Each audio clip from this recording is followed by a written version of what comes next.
This story is 100% true. I grew up living with my mother and sister.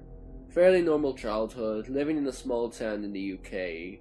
I never knew my dad. All I knew from what my mother told me was that he was a bad man. I first met him when I was about 10 years old.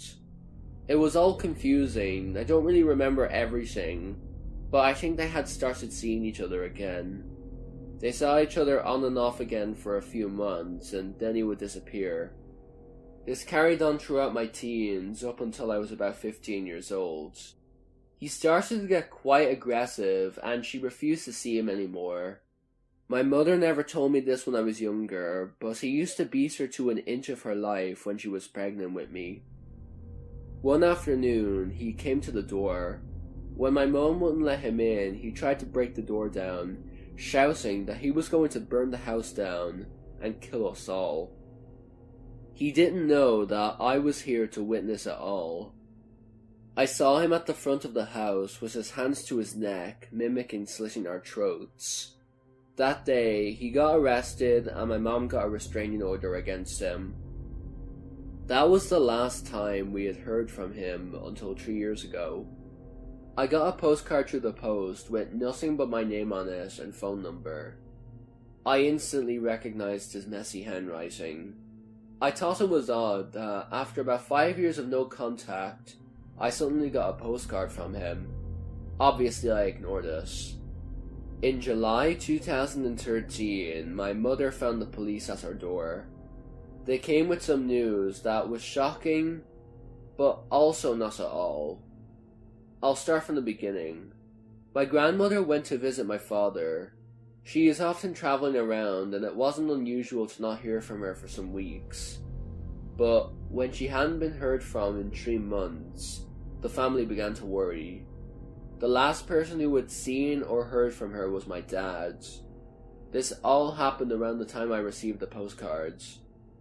Her going missing had coincided with the discovery of a body around half a mile from where she was last seen. A relative identified her from a digital reconstruction of her skull, which was a striking resemblance to her.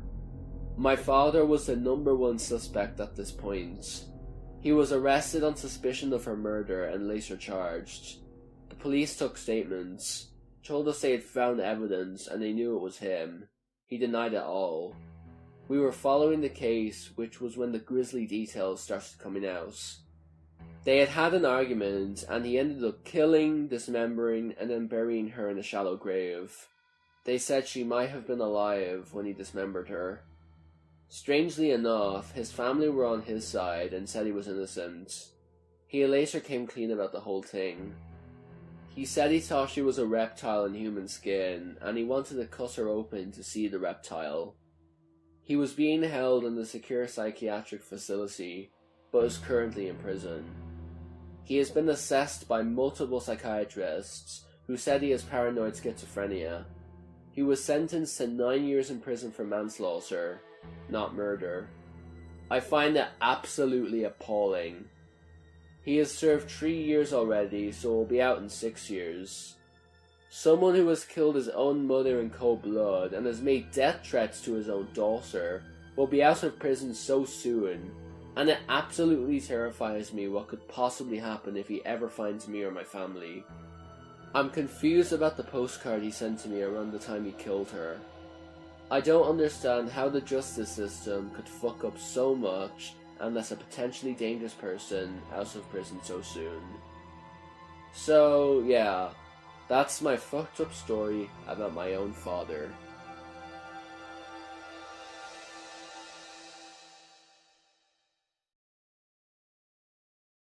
My mother had moved me from Peru back to the States.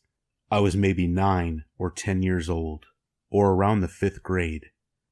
Anyways, everything was fine for a while until my mother began to physically abuse me. That's where my stepfather comes in. He would come into my room and tell me he would protect me from my mom if I did things for him.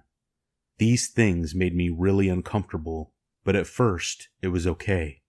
However, as time passed, he would often come up behind me while I was brushing my teeth and grind up against me, or he would come in at night and put his thing in my hand. I remember I threatened to tell my mom, but he just laughed because he knew I was terrified of her. So things went on like this until it was maybe midnight, and he comes in telling me, "Oh, it won't hurt. It'll feel good." And I'm terrified. I can feel him taking off my pants, and then there was this pain. I had no idea what was going on, only that he was thrusting. I look over at the door, and what do I see? My mom, standing there, watching. Eventually, I broke down and told a guidance counselor, and I was taken away. I went to criminal court, but it was my word against 2 adults, and so he got off the hook. So he's out there right now, roaming free.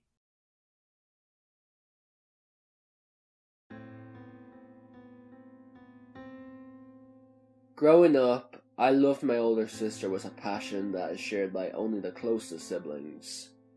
Though 4 years my senior, we were 2 sides of the same coin. People told we were twins. I was light and she was dark. I don't mean in the hokey sense that I was good and she was evil. Everyone is evil in them, even me. Maybe even especially so now. No, I was all light blonde hair, light blue eyes, light skin, and a light, bubbly, optimistic view of the world. And Kara was dark. Dark hair, dark hazel eyes, and a dark view of the world. I don't say that looking back on what she's done, but just as who she is. Everyone was always out to get her. Girls hated her because she was pretty, not because she was petty. Teachers failed her, not for her lack of intelligence, but out of spite. Kara always thought she deserved the best simply because she lived and breathed. But ask me 5 years ago, and I wouldn't describe her that way. In truth, that's how she was, but I saw her in a different light simply because I loved her. Back then, I would have called her gorgeous, witty, strong-willed, outspoken, gracious, and maybe even kind. She was the mama bear and would hurt anyone who hurt me. Kara met James Dice when she was about 23. He was 20 and had everything she desired in a man. A nice car, rich parents, and could afford to spend on her the kind of money she thought she deserved. Their affair was short-lived, and eventually she married someone else, cheated, and had a love child.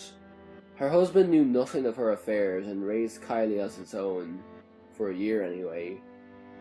Eventually their marriage fell apart, and Kara moved back home with Kylie. She became unstable. She would yell, scream, curse at my mom, and dare her to hit her, while she held a baby in her arms. She stole. I can remember the shame on my father's face when he called my mother to ask if she had put any cash in the Christmas cards, because the cards looked as if they had been opened and resealed empty. She wrote fraudulent checks and never once paid any of her bills, that were all still in her name. That March, Kara re-met James Dice and after 2 weeks, married him. They moved back into the house she had shared with her former partner, even though it was getting foreclosed. Kylie started to change. She had always been a loving, bubbly, outgoing, happy child, and fiercely intelligent. By a year and a half, she could speak in full sentences. Not choppy baby talk, but could hold her own and understand an adult. Kylie started to withdraw. She wasn't as talkative, and weird bruises started to show up. I will point out that Jeff babysat her alone quite frequently. She had blood blisters on the back of her head and rug burn like she had been drugged. The most sick part, the most horrifying part though, was that she had blood blisters on her vagina. Kylie started to hate bedtime.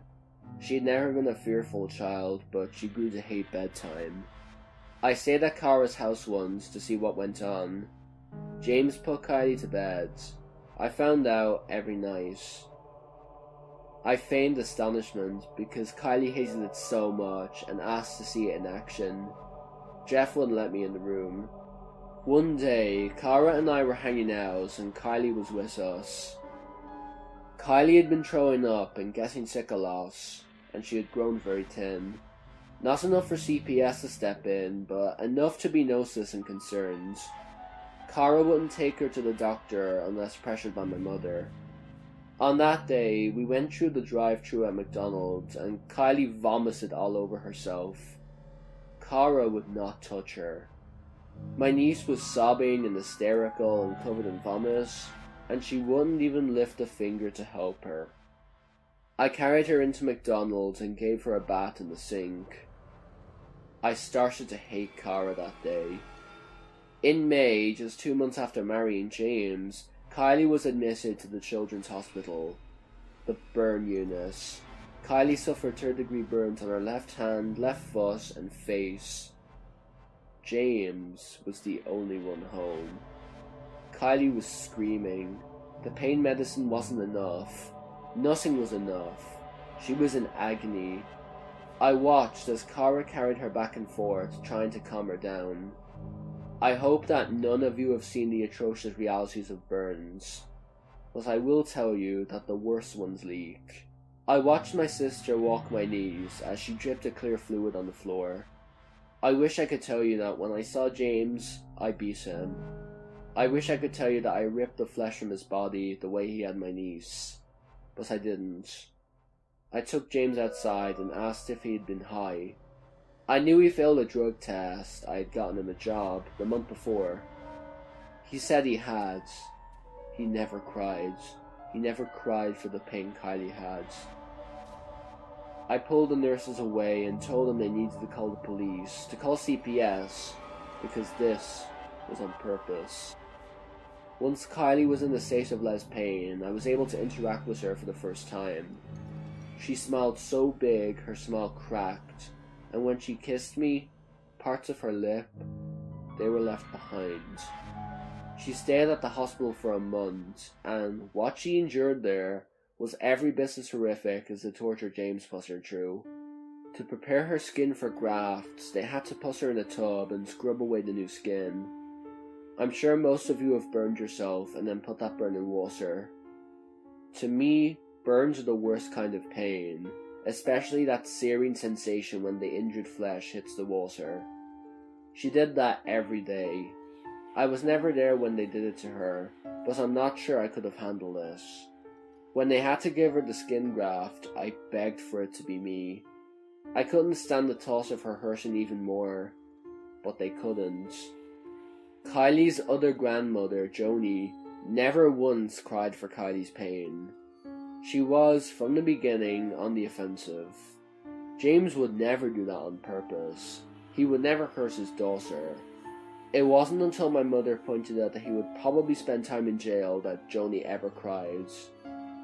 And that was when I lost my sister. The doctor's reports came out, and it seemed James's story didn't match up. He said that Kylie had overturned a pot of boiling water and gotten splashed. The doctor said she had immersion burns, and that her hands and feet had been dipped into it. It was usually seen with too much hot bath water, but a much milder burn would have been the result.